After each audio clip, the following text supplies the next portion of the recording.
Given the whole MGS collection debacle, and somewhat putting aside that you would expect Konami to treat such a big franchise with more respect and interest, I don't really recall the collection being marketed as remasters, and they were technically transparent about res and FPS before release.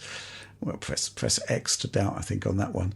Is there a market for publishers to simply release older games without any kind of upgrades? Would you set a price limit for something like before you expect to see improvements? Is it right to always expect upgrades despite that potentially putting off publishers from doing that more often because of the extra cost? I guess you kind of do see that, right, Oliver? You know, like the stuff, the emulation stuff that happens on Switch. You know, that is just basically the older games being brought to an existing system. But the MGS collection's like $60/60 It's a completely different ballpark, really. Yeah. Well, on the MGS collection topic, Konami was initially, they were saying it's 1080p and 720p, obviously, in portable mode on Switch. But then you read the fine print on one of their later releases, and it says up converted to 1080p, which I interpreted at the time as upscaled to 1080p, which unfortunately is the case, as Tom took a look at earlier this week. So I don't know. I think that was not a good situation.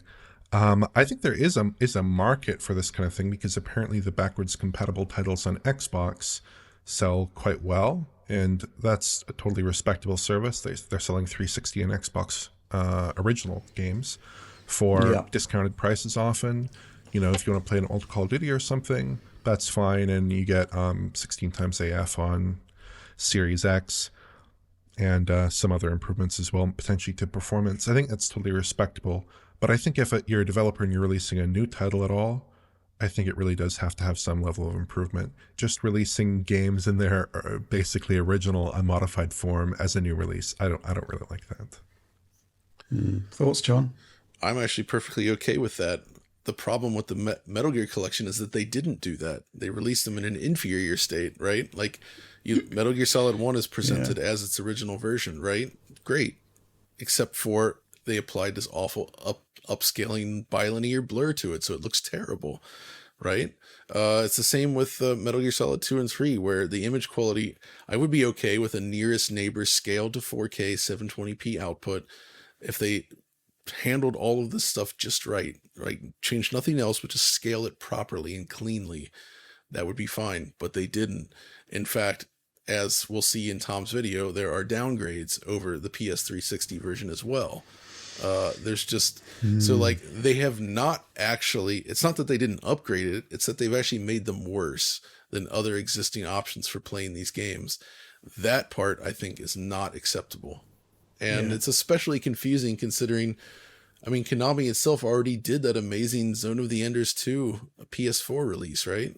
Which was actually an upgrade, but going the opposite direction and downgrading these things, that's just, I think there's even bugs and other issues with these releases.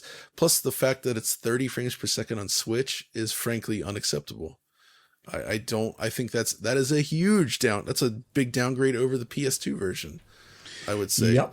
So that's not acceptable at all. If they just release it properly, then that'd be okay with just the bog standard original versions, but they didn't do that. So I think the thing that annoys me is if you go back to the HD collection on PS360, you know, it's everything that they should have done for this one.